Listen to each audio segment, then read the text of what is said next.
Amigos oyentes, hermanos queridos, buenos días. El Evangelio del día, hoy 26 de agosto del año 2019. Aquí estamos Patricia y Miguel, este matrimonio cristiano, dispuestos a leer y comentar este Evangelio. Primero la lectura, Patricia. Lectura del Santo Evangelio según San Mateo, capítulo 23, versículos del 13 al 22. En aquel tiempo, Jesús dijo a los escribas y fariseos: «Ay de ustedes, escribas y fariseos hipócritas, porque le cierran a los hombres el reino de los cielos. Ni entran ustedes, ni dejan pasar a los que quieren entrar. Ay de ustedes, escribas y fariseos hipócritas, que recorren mar y tierra para ganar un adepto, y cuando lo consiguen, lo hacen todavía más digno de condenación que ustedes mismos. Ay de ustedes, guías ciegos, que enseñan que jurar por el templo no obliga, pero que jurar por el oro del templo sí obliga. Insensatos y ciegos.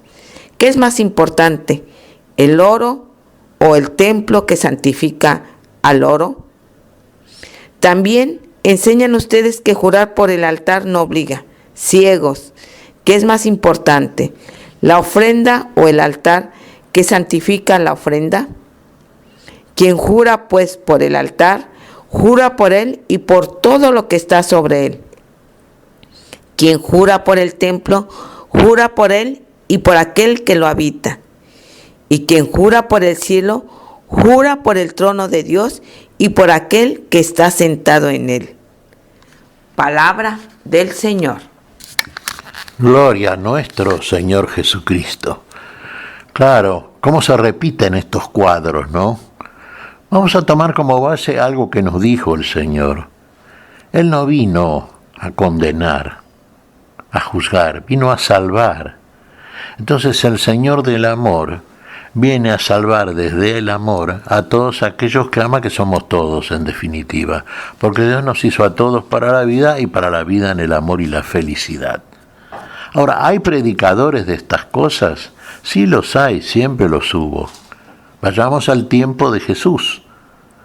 Recordemos el templo en Jerusalén, escribas y fariseos, que eran estudiosos de estas cosas, eran religiosos profesionales, ¿no es cierto? Entonces tomaban, en este caso, la ley de Moisés, que era justa, santa y buena, no era mala, por supuesto, pero era transitoria, era un tutor que nos llevaba a Cristo.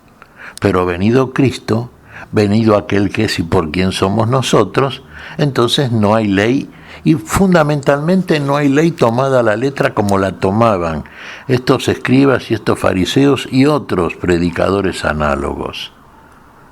Fíjese, muchas veces, por ejemplo, los fariseos, a los cuales Jesús ya les reprocha en el Sermón del Monte, sí, dicen bien, claro, dicen lo que dice la ley, dicen lo que afirma la palabra de Dios, pero no hacen lo que dicen. Y entonces no sirve porque usted es exterior, es ajeno al sentido mismo de la ley, que en definitiva está sustentada sobre el principio del amor, que es el primero gran y definitivo mandamiento.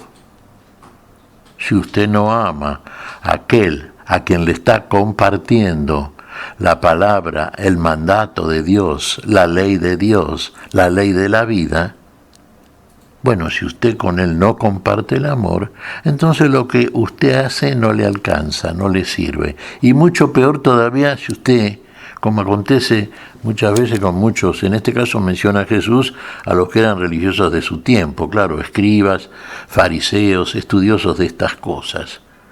Pero muchas veces vemos religiosos en este tiempo, desde ya, que miran a sus dirigidos con rostro severo y a veces levantando el dedito y pronunciando palabras como si estuvieran estableciendo un juicio universal en contra de quien formula una pregunta, a veces por ignorancia, que es lo más común. Esto, en el caso de estos fariseos, escribas, etcétera, y también religiosos de todo tiempo, ellos dedican tiempo completo al estudio de las cosas, de estas cosas. Y entonces, claro, son conocedores a fondo de la letra. Pero si no advierten, porque en ellos no vive eso que es el sentido, que le da también sentido a la letra a través de la cual comparten o enseñan, si para ellos el amor, que en definitiva es la estructura, la forma de la materia de la ley, entonces en ellos no sirve, y la manera en que hace tampoco, porque terminan también reparando lo externo y llevando a los discípulos.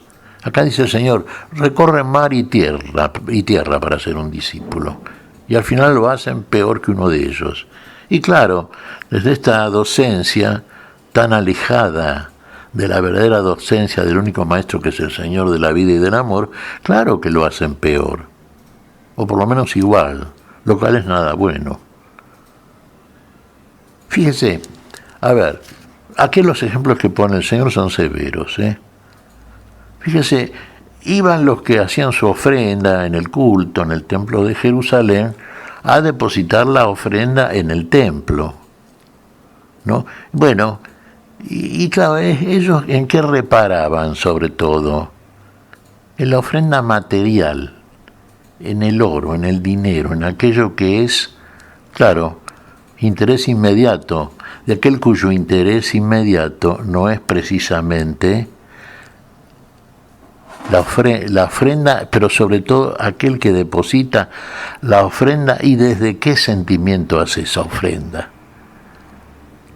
El que jura por la ofrenda, bueno,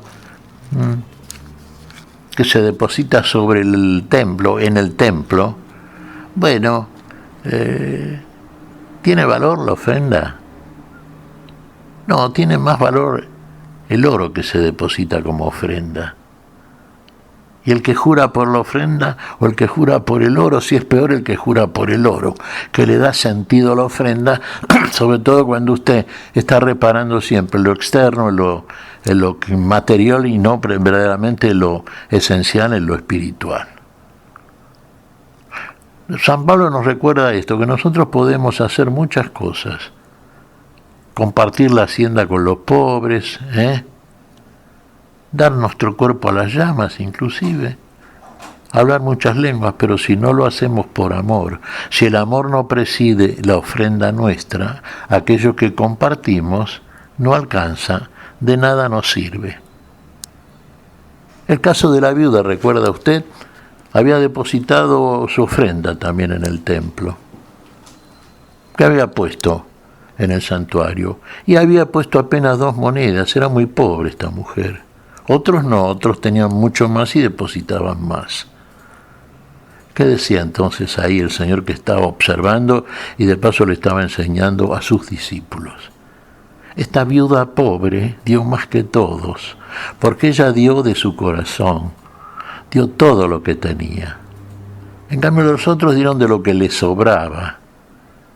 Y es como nosotros, muchas veces nuestra conducta religiosa, ¿cuál es?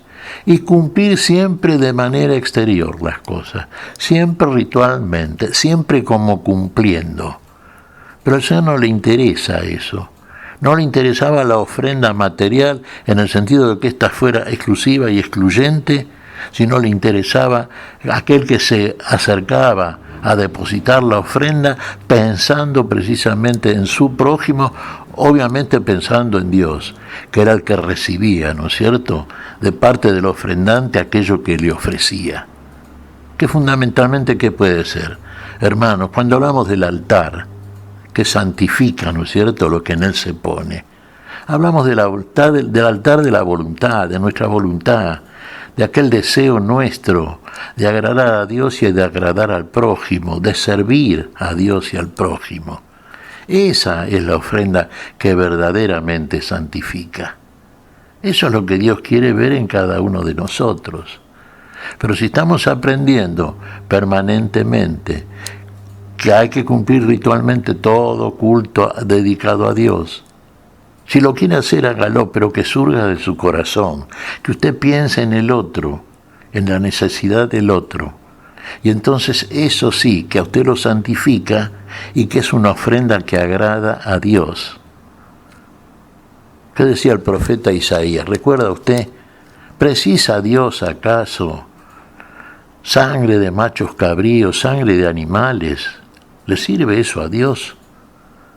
¿No le sirve más bien a Dios y no quiere más bien Dios de cada uno de nosotros que sirvamos, que ayudemos a las viudas y a los huérfanos en su aflicción? Que ayudemos a los pobres. Esa es la ofrenda. Desde ese lugar tiene usted que hacer su ofrenda. Y ahí sí que entonces el templo, que es usted mismo precisamente, le da sentido a la ofrenda que hace. Y entonces no es el templo material el que santifica. Lo que santifica es el altar, y el santuario, y el templo, en definitiva, es usted mismo, y la intención con la cual usted deposita su ofrenda. Si surge de un corazón que ama a Dios y a su prójimo, agrada a Dios. Y claro que Dios lo tiene en cuenta, pero muchas veces nos olvidamos de todo esto. Muchas veces pensamos como estos escribas irreligiosos, fariseos. Fíjese, muchas veces Jesús llamaba hipócritas a algunos fariseos. Hipocrasia, debajo de la máscara, aquello que se ponían, ¿no es cierto?, el disfraz, el ropaje exterior de religiosos, a veces con cara acontecida, así con rostros de penitentes, siempre buscando la imagen exterior. Bueno, sí, estos fariseos hipócritas son exactamente lo mismo que muchos también, como en todo tiempo lo ha habido desde ya, ¿no?, que buscan ellos el respeto, la reverencia de los otros, sobre todo porque cuando pasan quieren ser buscados, respetados, consultados, y como fuente de consulta no sirven. Y lo que dice aquí el Señor, a los discípulos que hacen lo hacen peores que ellos, justamente. Usted debe ser religioso, todos debemos serlo, pero en el sentido que le da el término nuestro Señor, en el sentido de aquel que verdaderamente se siente hermano nuestro, hijo de Dios, y que verdaderamente hace aquello que de Dios recibe, y de Dios recibe la vida, y de Dios recibe el amor, y de Dios recibe todo, porque Dios se da todo en Cristo Jesús. Así se dio el Señor por todos nosotros.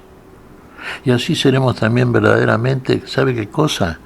Templos de Dios, templos del Espíritu Santo, como nos dice el Señor. Lo demás es una mascarada, hermano, lo demás es un disimular, un fingir algo que no está en nosotros, que no sentimos porque no vivimos. ¿Qué te parece, Patricia? Pues mira, Miguel, reflexionaba en cuanto a que hoy es el día para dejarnos de aparentar lo que no somos y de vivir realmente lo que el Señor nos enseña, hacer carne cada una de las enseñanzas, que como bien decías, es el amor a Dios y el amor al prójimo, porque en el prójimo estamos nosotros, está Dios, siempre el amor. Siempre, y será siempre, por supuesto. ¿Por qué? Porque el amor nunca deja de ser. Porque el amor es la estructura interna de la vida. Y si realmente estamos vivos, entonces lo que hacemos lo hacemos por amor, porque somos testigos del amor, porque el amor habita en nosotros. En definitiva, Dios es el que está en nosotros, la vida. ¿Qué te parece si agradecemos al Señor? Muy bien, Miguel. Te damos gracias, Padre Celestial, en el nombre santo de nuestro Señor Jesucristo. Te damos gracias, Padre, te pedimos perdón por nuestras faltas. Señor, pedimos tu bendición para este día, tu espíritu de amor, tu espíritu de darnos, tu espíritu que santifica, tu espíritu que es la vida en nosotros. Y en tu nombre santo lo pedimos, Señor, por Jesucristo, Señor nuestro. Amén y amén. Amén.